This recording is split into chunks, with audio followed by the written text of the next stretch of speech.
So hello everyone, welcome to my channel study for you. So guys, जैसा कि आज जो आपका रेलवे ग्रुप डी का 12 दिसंबर के फर्स्ट शिफ्ट का एग्ज़ाम हो गया है दोस्तों, जिसका जो है मैं आपको बिल्कुल 100% एक्यूरेट आंसर के साथ जो है इस वीडियो में बताऊंगा। तो देख लेते हैं कि किस प्रकार के जो है आज आपके 12 दिसंबर के फर्स्ट शिफ्ट के एग्ज़ाम में जो है प्रश्न पूछे गए हैं। उससे पहले एक बात और दोस्तों, कि जिन्होंने भी अगर चैनल को सब्सक्राइब नहीं किया है तो रेलवे ग्रुप डी एग्ज़ाम से रिलेटेड पर्पल की अपडेट के लिए जो है चैनल को सब्सक्राइब ज़रूर कर दीजिएगा। और बगल में ही आपको एक बेल आइकन यानी घंटे का निशान भी दिख रहा होगा, तो आप उसे भी जो है ज़रूर प्रेस कर दीजिएगा। तो चलिए वीडियो को स्टार्ट करते हैं।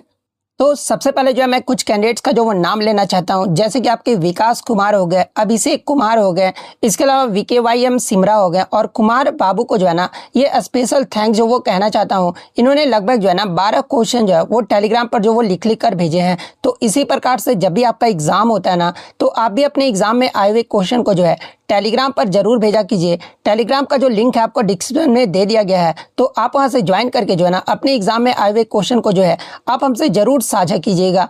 अब हम लोग देख लेते हैं कि फर्स्ट शिफ्ट में जो है किस प्रकार के प्रश्न जो वो पूछे गए हैं। तो आपका पहला क्वेश्चन जो यहाँ पर आया था कि ICC का जो है ना ये आपका फुल फॉर्म जो वो पूछा गया था। तो देखिए ICC का जो आपका फुल फॉर्म होता है ना, ये आपका इंटरनेशनल क्रिकेट काउंसिल होता है। तो option A international cricket council आपका करेक्ट आंसर होगा। इसके अलावा बात कर ले ICC की स्थापना, ये जो है कब और कहाँ पर किया गया था। तो देखिए ICC की जो स्थापना है ना, ये 15 जून 1909 को जो आपका किया गया था। और इसका हेडक्वार्टर के बारे में अगर पूछा जाए तो देखिए ICC का जो मुख्यालय है ना, ये आपका दुबई संयुक्त अरब अमीरात में है। तो ये पॉइंट भी आप ध्यान में रखिएगा। और ICC के वर्तमान में अध्यक्ष के बारे में अगर पूछा जाए तो ये वर्तमान में जो आपके इसके अध्यक्ष है ना 1 दिसंबर 2024 से जो है ये आपके भारत के जय शाह हैं। तो ये पॉइंट भी आप ध्यान में रखिएगा। और BCCI का फुल फॉर्म अगर एग्जाम में पूछा जाए तो देखिए BCCI का जो फुल फॉर्म होता है ना, ये आपका board of control for cricket in India होता है। नेक्स्ट क्वेश्चन आपका यहाँ पर आता है, जो कि आपका रिपीटेड ही प्रश्न है कि ऑस्ट्रेलियन ओपन 2025 में जो है ना पुरुष एकल का जो खिताब है ये किसने जीता है। तो देखिए ऑस्ट्रेलियन ओपन 2025 में पुरुष एकल का जो खिताब है ना, ये जैनिक सिनर के द्वारा जो आपका जीता गया है। तो ऑप्शन बी जैनिक सिनर आपका करेक्ट आंसर होगा। और इससे प्रीवियस शिफ्ट में आपका पूछा भी ये भी गया था कि जैनिक सिनर ने जो है फाइनल में किसे हराया था, यानी ऑस्ट्रेलियन ओपन 2025 में पुरुष एकल का जो आपका उप विजेता है ना, ये आपके कौन रहे थे। तो देखिए उप विजेता के बारे में अगर पूछा जाए ना, तो आपका जर्मनी के अलेक्जेंडर ज्वेरेव जो है ना ये आपके उप विजेता रहे थे। इसके अलावा बात कर ले ऑस्ट्रेलियन ओपन जो है आपका किस कोर्ट पर खेला जाता है। तो देखिए ऑस्ट्रेलियन ओपन जो है आपका हार्ड कोर्ट पर जो आपका खेला जाता है। और अन्य ग्रैंड स्लैम की अगर मैं बात कर लूँ तो देखिए फ्रेंच ओपन जो है ना ये आपका क्ले यानी आपका रेड सॉइल पे जो आपका खेला जाता है। विंबलडन ओपन की बात कर ले तो ये आपका घास के मैदान पर जो आपका खेला जाता है। US ओपन की बात कर ले तो ये भी आपका हार्ड कोर्ट पर जो आपका खेला जाता है। तो ये पॉइंट भी आप ध्यान में रखिएगा। अब देखिए लगातार जो है ना आपके टेनिस ग्रैंड स्लैम 2025 से जो आपके लगातार प्रश्न पूछे जा रहे हैं। तो सबसे पहले अगर हम लोग विंबलडन की बात कर ले तो देखिए विंबलडन 2025 में जो है ना आपके मेंस सिंगल के जो विजेता रहे हैं ये आपके इटली के जैनिक सिनर रहे हैं। वहीं अगर उप विजेता यानी रनर अप की बात कर ले तो आपका स्पेन के जो है ना कार्लोस अल्कराज रहे हैं। वहीं अगर वुमेन सिंगल में अगर विजेता की बात कर ले तो आपका पोलैंड की जो है ना ये आपका ईगा स्विटेक रही है। और महिलाओं में उप विजेता जो है ना विंबलडन 2025 में USA की जो है अमांडा एनिसिमोवा जो है ना ये आपका उप विजेता रही है। ऑस्ट्रेलियन ओपन में महिला एकल की विजेता के बारे में अगर पूछा जाए तो आपका मतलब महिला एकल में जो विजेता है ना ये आपका USA के मेडिसन कीज रही है। और उप विजेता जो है ना ये आपका बेलारूस की अरियाना सबालेंका रही है। वहीं अगर बात कर ले आपसे फ्रेंच ओपन के बारे में अगर पूछा जाए तो ये फ्रेंच ओपन में मेंस सिंगल का जो खिताब है ना ये आपके स्पेन के कार्लोस अल्कराज के द्वारा आपका जीता गया है। उप विजेता जो आपके रहे हैं ना ये आपके इटली के जैनिक सिनर रहे हैं। और वुमेन सिंगल अगर विनर की बात कर ले तो वुमेन सिंगल में जो आपका विजेता है ना ये आपका USA की कोको गॉफ रही है। और वुमेन्स में रनर अप जो है ना ये आपका बेलारूस की अरियाना सबालेंका रही है। तो ये फैक्ट भी आपको ध्यान में रखना है।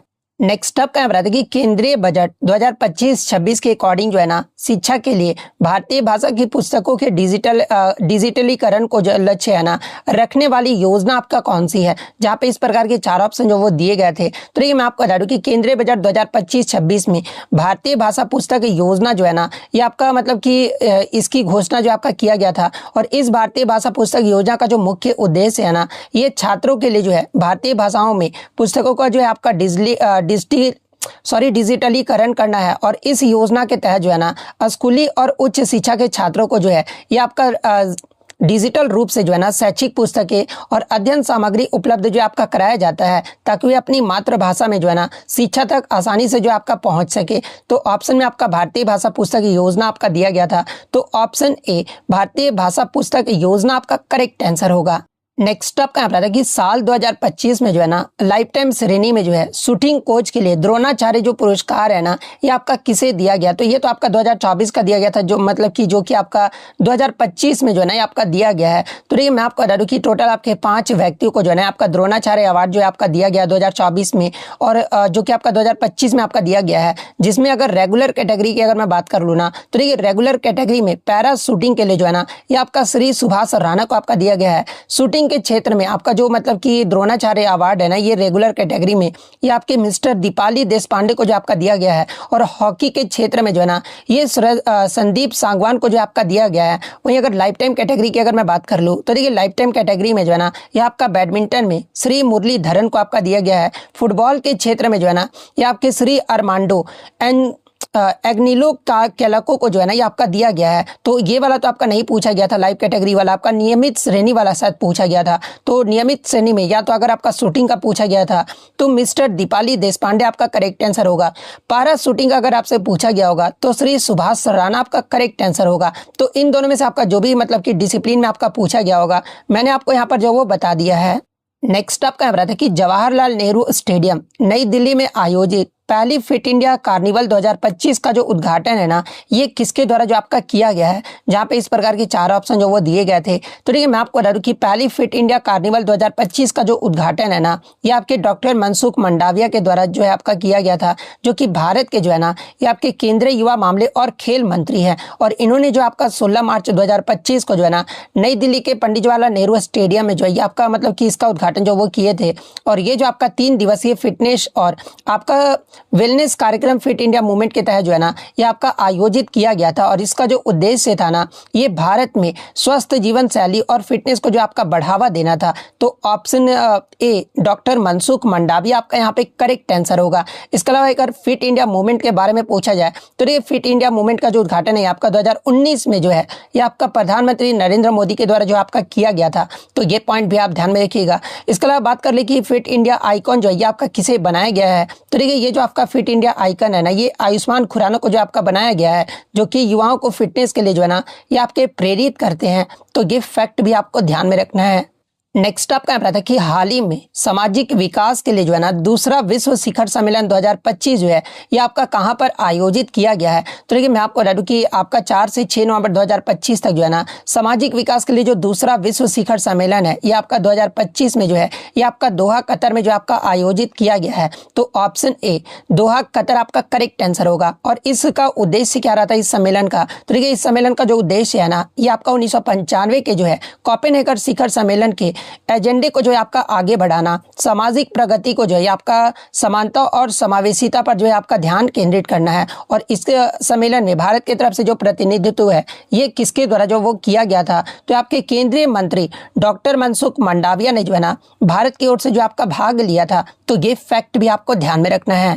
नेक्स्ट आपका यहाँ पर साइंस से आता है कि what is the molecular mass of magnesium oxide, यानी मैग्नीशियम ऑक्साइड का जो है ना आणविक द्रव्यमान जो आपसे पूछा गया था, जहाँ पे इस प्रकार के आपके 4 ऑप्शन जो वो दिए गए थे।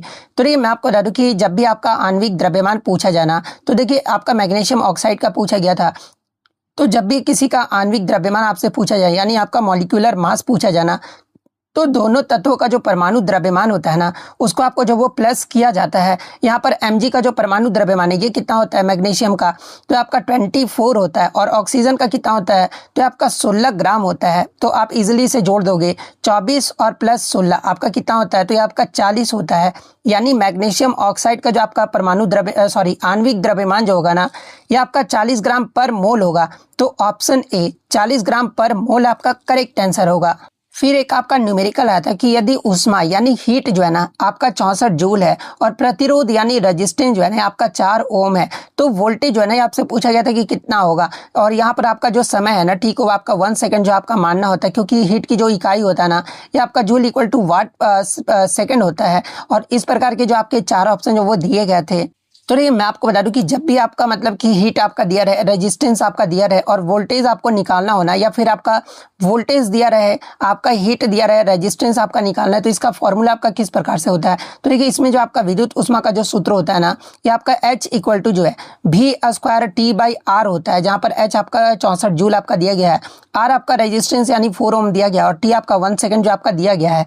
तो सूत्र के मान पर हम लोग रख देंगे, वैल्यू को पुट कर देंगे। तो इस तरह से वैल्यू पुट करोगे ना, तो हमारा जो आपका V² निकल कर आएगा, ये आपका 256 आएगा, यानी V हमारा जो आएगा ना, ये √256 जो आपका निकल कर आएगा। और ये 256 किसका होता है, तो ये आपका 16 का होता है, यानी आपका V जो आएगा ना, ये कितना होगा, तो आपका 16 वोल्ट आएगा। और 16 वोल्ट किस ऑप्शन में आपका दिया गया है, तो ऑप्शन बी में आपका दिया गया है। तो ऑप्शन बी आपका करेक्ट आंसर होगा। नेक्स्ट आपका बताते हैं कि which of the following plants is unisexual, यानी निम्नलिखित में से कौन सा पौधा जो है ना, ये आपका एक लिंगी है यानी यूनिसेक्सुअल है। जहाँ पे इस प्रकार के 4 ऑप्शन जो वो दिए गए थे। तो ये मैं आपको बता दूं कि जो आपका यूनिसेक्सुअल यानी एक लिंगी पौधे जो है ना, ये आपके वे होते हैं जिनमें नर और मादा जो है ना, आपका पुष्प जो है ये आपका अलग अलग होता है। और ऑप्शन में आपका जो है एक पपीता यानी पपाया आपका दिया गया था। तो देखिए ये जो आपका पपाया है ना, एक प्रसिद्ध एक लिंगी पौधा है और इसमें आपका नर और मादा जो फूल है ना, ये आपके अलग अलग पौधे पर जो आपके पाए जाते हैं। और इसके विपरीत ऑप्शन में आपका मस्टर्ड यानी सरसों दिया गया था, जो कि आपका एक बाइसेक्सुअल यानी द्विलिंगी पौधा है। इसके अलावा पी आपका मटर भी जो है आपका बाइसेक्सुअल यानी द्विलिंगी पौधा है। सनफ्लावर यानी सूरजमुखी भी जो है ना, ये आपका बाइसेक्सुअल यानी द्विलिंगी पौधा है। तो एक लिंगी आपसे पूछा गया था जो कि आपका पपीता है। तो ऑप्शन सी पपीता आपका करेक्ट आंसर होगा। नेक्स्ट आपका बताते हैं कि what is the complete process of extracting a metal from its ore called, यानी धातु को सबसे उसके अयस्क से निकालने की पूरी प्रक्रिया को जो है ना, ये क्या कहा जाता है। जहाँ पे इस प्रकार के 4 ऑप्शन जो वो दिए गए थे। तो देखिए धातु को उसके अयस्क से निकालने की पूरी प्रक्रिया को जो है ना, ये आपका मेटलर्जी यानी धातु कर्म जो है ना आपका कहा जाता है। तो ऑप्शन सी मेटलर्जी आपका करेक्ट आंसर होगा। और इसके अलावा एग्जाम में यहाँ से एक प्रश्न पूछा जाता है कि वह प्रक्रिया कौन सी होती है जिसमें धातु को जो है ना, उनके अयस्कों से जो है पिघलने बिंदु से अधिक गर्म करके जो है आपका निकाला जाता है। इस प्रक्रिया को जो आपका क्या कहा जाता है। तो देखिए जब आपका गर्म करके आपका निकाला जाता है ना, तो इस प्रक्रिया को जो है ये आपका स्मेल्टिंग यानी प्रगलन जो है आपका कहा जाता है। तो ये फैक्ट भी आपको ध्यान में रखना है। नेक्स्ट आपका बताते हैं कि नवंबर 2025 में छत्तीसगढ़ के नवा रायपुर में जो है ना, ब्रह्मा कुमारीज के शांति शिखर का जो उद्घाटन है ना, ये किसने किया है। हालांकि आपका मतलब किसमें स्टेट के बारे में पूछा गया था, ये प्रधानमंत्री नरेंद्र मोदी के द्वारा जो है ना, आपका नवा रायपुर में ब्रह्मा कुमारीज के शांति शिखर का जो उद्घाटन है ना, ये किस राज्य में किया गया, ये पूछा गया था। तो आपका छत्तीसगढ़ राज्य में किया गया है। तो छत्तीसगढ़ आपका करेक्ट आंसर होगा। और किसके द्वारा किया गया था उद्घाटन, तो आपका प्रधानमंत्री नरेंद्र मोदी के द्वारा जो है ना, इसका उद्घाटन जो आपका किया गया था। नेक्स्ट आपका बताते हैं कि यदि प्रेगनेंसी में माँ कुपोषित हो यानी आपका माल न्यूरिस्ड हो, तो उस इसका जो मुख्य प्रभाव है ना, ये क्या होता है। जहाँ पे इस प्रकार के आपके हूबहू जो है 4 ऑप्शन जो वो दिए गए थे। तो देखिए मैं आपको बता दूं कि जब गर्भावस्था में कुपोषण का जो सीधा असर है ना, ये बच्चे के विकास यानी फेटल ग्रोथ पर जो है आपका देखने को मिलता है, जिसमें माँ को जो पर्याप्त पोषण न मिलने पर जो है ना, ये भ्रूण तक आवश्यक पोषक तत्व जो है आपके नहीं पहुंचते हैं। और इसका परिणाम आपका अक्सर ये देखने को मिलता है ना कि आपका लो बर्थ वेट यानी कम वजन का बच्चा जो वो देखने को मिलता है। इसके अलावा समय से पहले जन्म का जोखिम भी जो वो देखने को मिलता है। कमजोर प्रतिरक्षा भी जो है ना वो देखने को मिलता है। इसके अलावा मिल्क प्रोडक्शन यानी दूध उत्पादन जो है ना, गर्भावस्था के पोषण पर आपका निर्भर तो करता है, लेकिन आपका कुपोषण से ये जो है ना, ये आपका बढ़ता नहीं है, बल्कि ये जो आपका कम होता है। इसलिए ऑप्शन ए जो आपका गलत है। इसलिए आपका जो सही विकल्प है ना कि आपका लो बर्थ मतलब कि वेट बेबी होता है। तो ये किस ऑप्शन में आपका दिया, तो ऑप्शन सी में दिया गया है। तो ऑप्शन सी आपका करेक्ट आंसर होगा। देखिए इस क्वेश्चन में बच्चे 2 तरह से क्वेश्चन मुझे भेजे। एक तो भेजे थे कि ऑक्सीजन का जो है आपका परमाणु द्रव्यमान पूछा गया था। तो ऑक्सीजन का जो परमाणु द्रव्यमान होता है वो आपका 16 होता है। अगर परमाणु द्रव्यमान पूछा गया होगा तो 16 आपका करेक्ट आंसर होगा। अगर ऑक्सीजन गैस का जो है ना आपसे मॉलिक्यूलर मास यानी आपका जो है मतलब कि आणविक द्रव्यमान पूछा गया होगा, तो वो मैं आपको बता देता हूं। तो देखिए ऑक्सीजन गैस का आपका सूत्र O2 होता है। और मैंने आपको बताया था कि जब भी आपका परमाणु O में आपका कितना परमाणु होता है, 2 परमाणु है, तो 2 × 16 कर देंगे, क्योंकि ऑक्सीजन का जो आपका परमाणु द्रव्यमान है ये आपका 16 होता है। तो 16 × 2 कितना होगा, तो आपका 32 होगा। यानी ऑक्सीजन गैस का जो आणविक द्रव्यमान है ना, ये आपका 32 ग्राम पर मोल होगा। तो ऑप्शन सी आपका करेक्ट आंसर होगा। नेक्स्ट आपका यहाँ बताते हैं कि चिप्स के पैकेट में जो है ना कौन सा गैस जो है आपका भरा जाता है, जहाँ पे इस प्रकार के चार ऑप्शन जो वो दिए गए थे। तो ये मैं आपको बता दूं कि चिप्स के पैकेट में जो है ना ये आपका कुरकुरे वगैरह आप देखे होंगे, तो उसमें आपका नाइट्रोजन गैस जो आपका भरा जाता है। और इससे प्रीवियस शिफ्ट में आपका पूछा गया था कि नाइट्रोजन गैस ही जो है ना ये आपका चिप्स के पैकेट में क्यों भरा जाता है। तो ये चिप्स के पैकेट में नाइट्रोजन गैस इसलिए आपका भरा जाता है ना, क्योंकि ये जो आपका एक इनर्ट गैस होता है यानी अक्रिय गैस होता है, जो कि ऑक्सीजन और नमी को जो है ना ये आपका बाहर रखता है, जिससे चिप्स जो है ना आपका लंबे समय तक जो है कुरकुरे या फिर ताजे बने रहते हैं और उनका स्वाद भी जो है ना आपका खराब नहीं होता है। और इसके कारण जो है ना ये आपका ऑक्सीकरण भी जो आपका रुक जाता है। और नाइट्रोजन इसलिए इस्तेमाल किया जाता है क्योंकि आपका रेंसिडिटी के कारण जो है ना इसका इस्तेमाल जो है आपका नाइट्रोजन का जो है ये किया जाता है। तो ऑप्शन सी नाइट्रोजन आपका करेक्ट आंसर होगा। फिर एक आपका न्यूमेरिकल आता है कि यदि द्रव्यमान जो है ना यानी मास जो है आपका 1500 केजी आपका दिया गया था, वेग यानी वेलोसिटी जो है ना ये आपका 60 किलोमीटर पर आवर दिया गया था, तो आपका गतिज ऊर्जा यानी काइनेटिक एनर्जी जो है ना पूछा गया था कि आपका जूल में कितना होगा, ये आपसे पूछा गया था, जहाँ पे इस प्रकार के चार ऑप्शन जो वो दिए गए थे। तो देखिए मैं आपको बता दूं कि जब भी आपका इस प्रकार से क्वेश्चन होना और वेलोसिटी आपका 60 किलोमीटर पर आवर में आना, तो सबसे पहले आप इसे जो है ना मीटर पर सेकेंड में जो है आपको कन्वर्ट जो वो आपको करना होगा। तो देखिए 60 किलोमीटर पर आवर को हम लोग मीटर पर सेकेंड में कैसे कन्वर्ट करेंगे, तो ये आपको 5/18 से जो है ना ये आपको मल्टीप्लाई करना होगा। जब आप 16 × 5/18 से मल्टीप्लाई करोगे ना तो ये हमारा 300/18 जो आपका निकल कर आएगा। और फिर आप इसे डिवाइड करोगे तो आपका मतलब कि 50/3 जो है ये आपका निकल कर आएगा, यानी लगभग आपका 16.67 समथिंग कुछ आएगा।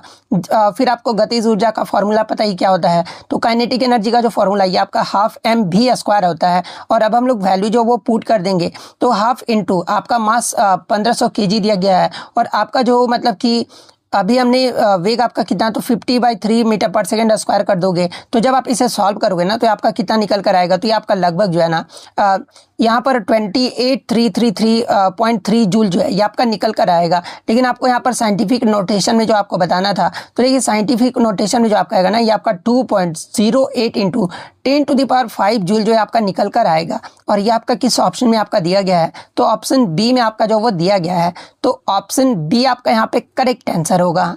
नेक्स्ट आपका यहाँ बताते कि यदि स्त्री में यानी मादा में जो है ना ये आपका फर्टिलाइजेशन नहीं होता है, तो कितने दिनों बाद जो है ना ये आपका मेंस्ट्रुअल साइकिल में जो है अगले चरण में जो है ना ये आपका प्रवेश जो है आपका करती है, जहाँ पे इस प्रकार के चार ऑप्शन जो वो दिए गए थे। तो ये मैं आपको बता दूं कि अगर स्त्री में आपका फर्टिलाइजेशन नहीं होता है ना, तो अंडा जो है ये आपका लगभग 1 दिन तक ही जो है आपका जीवित रहता है और फिर जो है आपका नष्ट हो जाता है, जिसके बाद हार्मोन का जो स्तर है ना ये आपका गिरते जाता है। और लगभग आपका 10 से 14 दिनों के भीतर जो है ना ये आपका पीरियड्स यानी मासिक धर्म जो है ना आपका शुरू हो जाता है, और जिससे गर्भाशय की जो परत है ना ये आपका टूटकर शरीर के बाहर जो है आपका निकल जाता है, जो कि एक सामान्य मासिक धर्म चक्र का जो है ना ये आपका अंत हो जाता है और अगला चक्र जो है ना ये आपका शुरू हो जाता है। और इसके अलावा मैं आपको बता दूं कि हर महीने अंडाशय में एक अंडा निकलता है, जो कि लगभग जो है ना ये आपका 12 से 24 घंटे तक ही जो है ये आपका जीवित रहता है, यानी 1 दिन तक ही जो है ना ये आपका जीवित रहता है। तो ऑप्शन में आपका 14 दिन जो आपका दिया गया था, तो ऑप्शन बी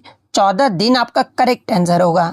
नेक्स्ट आपका बता दें कि यदि उत्तल दर्पण में जो है ना कोई प्रकाश किरण आपका वक्रता केंद्र के पास से गुजरती है, तो परावर्तन के बाद जो है ना वो आपका किस बिंदु से जो है आता हुआ प्रति जो आपको दिखाई देगा, जहाँ पे इस प्रकार के चार ऑप्शन जो वो दिए गए थे। तो देखिए मैं आपको बता दूं कि कन्वेक्स मिरर यानी उत्तल दर्पण में जो है ना ये आपका परावर्ती जो किरणें है ये आपको हमेशा जो है ना ये आपका डाइवर्जिंग यानी अपसारी जो है आपका होता है। और जब किरण आपका वक्रता केंद्र की दिशा में जाता है ना, तो परावर्तन के बाद जो है ना ये आपका ऐसा बिखरता है जैसे कि वो आपका सी से जो है आपका आ रहा है, यानी किरण जो है ना आपका वास्तविक रूप से जो है ये आपका सी से तो नहीं आता, लेकिन दर्पण के पीछे स्थित सी से जो है आपका उत्पन्न होता हुआ जो आपको प्रतीत होता हुआ दिखाई देता है। इसलिए परावर्तित किरण जो है ना ये आपका वक्रता केंद्र यानी सी से आता हुआ जो आपको प्रतीत होता है यानी दिखाई देता है, और यही आपसे जो वो पूछा गया था। तो option B centre of curvature आपका करेक्ट आंसर होगा।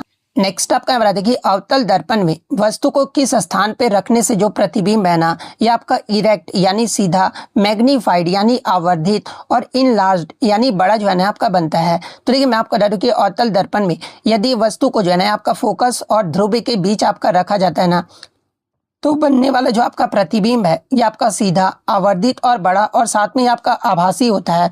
और यही कारण है कि आपका जो अवतल दर्पण का प्रयोग है ना, ये आपका मेकअप मिरर या फिर दाढ़ी बनाने के दर्पण में भी जो है ना अवतल दर्पण का प्रयोग किया जाता है, क्योंकि इसमें आपका जो चेहरा है ना ये आपका बड़ा जो आपका दिखाई देता है। तो किस ऑप्शन में आपका फोकस और ध्रुव आपका दिया गया है, तो ये ऑप्शन आपका सी में जो वो दिया गया है, तो ऑप्शन सी आपका यहाँ पे करेक्ट आंसर होगा। नेक्स्ट आपका बता दें कि किस प्रकार के दर्पण में जो है ना वस्तु के बराबर जो है ये आपका आकार यानी सेम साइज का प्रतिबिंब जो है आपका बनता है, जहाँ पे इस प्रकार के 4 ऑप्शन जो वो दिए गए थे। तो देखिए मैं आपको बता दूं कि समतल दर्पण यानी प्लेन मिरर में बनने वाला जो प्रतिबिंब है ना ये आपका हमेशा जो है वस्तु के बराबर आकार का होता है, इसके अलावा सीधा होता है, इसके अलावा आभासी होता है और दर्पण के पीछे ही जो है उतनी ही दूरी पर जो है आपका बनता है। तो ये किस में होता है सेम साइज वाला प्रतिबिंब, तो ये आपका समतल दर्पण यानी प्लेन मिरर में होता है। तो ऑप्शन बी आपका यहाँ पे करेक्ट आंसर होगा।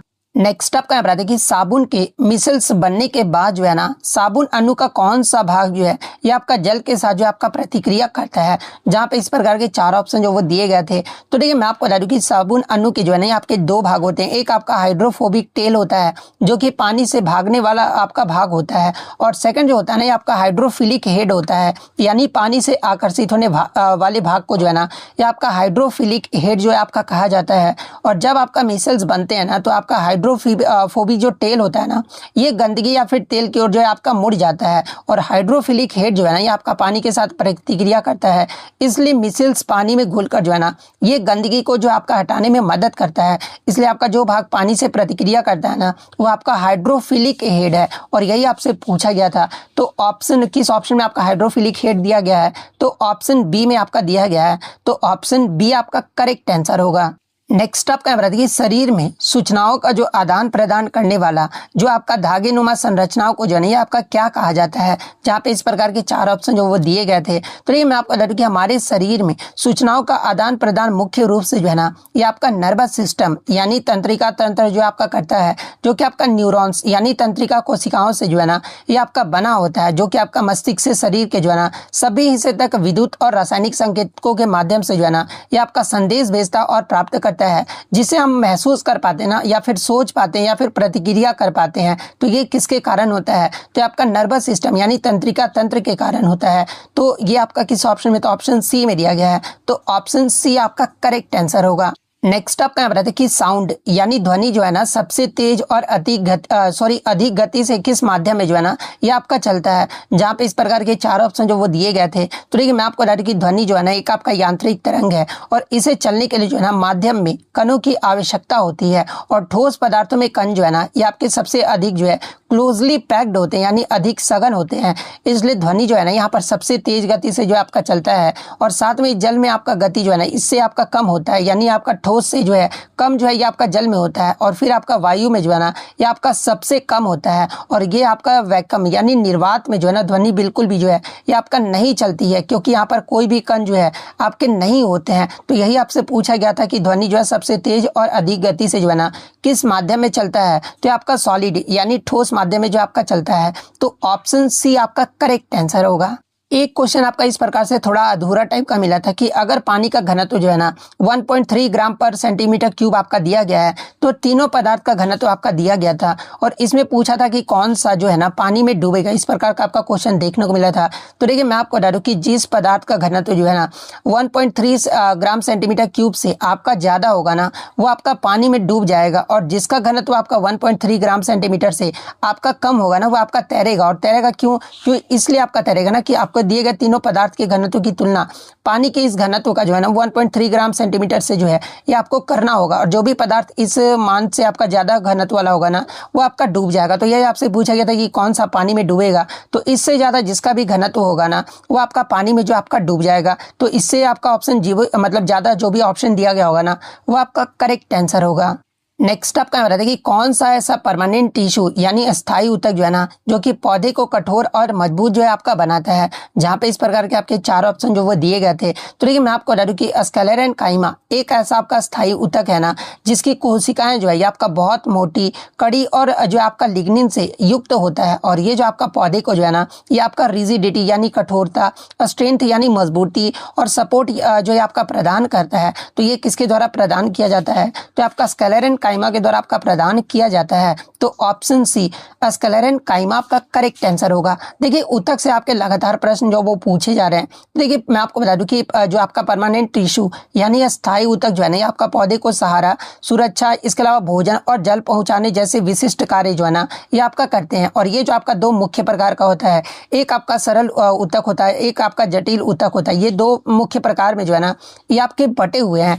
जिसमें सरल ऊतक में अगर मैं बात कर लूँ तो देखिए ये जो आपका पैरेन्काइमा का जो कार्य होता है ना, ये आपका भोजन या फिर जल भंडारण का कार्य होता है। कॉलिनकाइमा जो है आपका लचीलापन प्रदान करता है। स्क्लेरेनकाइमा जो है ना, ये आपका कठोर जो है आपका सहारा प्रदान करता है। जबकि जो जटिल ऊतक होते हैं ना, जैसे कि आपका जाइलम हो गया, ये आपका जल जो है आपका जल और खनिज का जो है आपका परिवहन करता है। फ्लोएम की बात कर लेते हैं, आपका भोजन का जो है आपका परिवहन करता है। और ये जो आपका पौधे की संरचना और कार्यों के लिए भी जो है ना, ये आपका जुड़ा हुआ है। तो ये फैक्ट भी आपको ध्यान में रखना है। नेक्स्ट आपका बताता है कि निम्नलिखित में से कौन सी अधातु यानी नॉन मेटल जो है ना, ये आपका लस्ट्रस यानी चमकदार होती है। जहाँ पे इस प्रकार के 4 ऑप्शन जो वो दिए गए थे। तो ये मैं आपको बता दूं कि अधिकांश अधातुएं जो होती है ना, ये आपका चमकदार नहीं होती है। पर आयोडीन जो है ना, एक आपका एक्सेप्शन यानी अपवाद है, क्योंकि इसकी जो सतह है ना, ये धातु जैसी जो वो आपका चमक रखता है, यानी मेटेलिक लस्टर जो है ये आपका दिखाता है। इसलिए आपका चमकदार अधातु जो है ना, ये आपका किसे कहा जाता है? तो आपका आयोडीन को जो आपका कहा जाता है। तो ऑप्शन सी